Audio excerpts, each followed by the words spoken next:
Welcome to the Slop Temple. We pray this video helps. You start by containing immediate damage and protecting people and assets. First, stop the bleeding, secure safety, isolate the problem, and document evidence.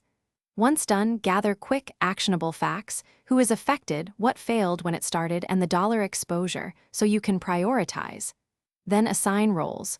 One person leads decisions, another handles communications, and a coordinator tracks tasks. This moves you from chaos to control and creates a base for deliberate recovery. You now shift into diagnosing why the crisis occurred. Map a simple timeline and identify dependencies and trigger events. Make sure to separate symptoms from root causes so fixes stick. Next, inventory resources: cash on hand, available staff hours, tools, and external partners you can mobilize quickly. Once that's clear, draft a focused 48 to 72-hour action plan with specific milestones and owners. This concentrated plan turns scarce resources into measurable progress and prevents drift.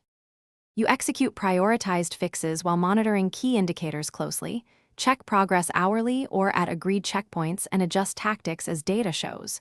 Make sure to communicate transparently to stakeholders what you did, what's next, and realistic timing, so confidence is rebuilt.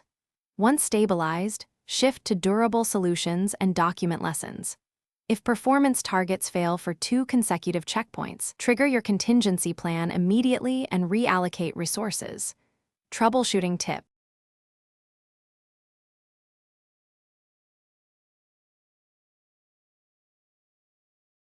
Thanks for watching. Consider subscribing if we helped you.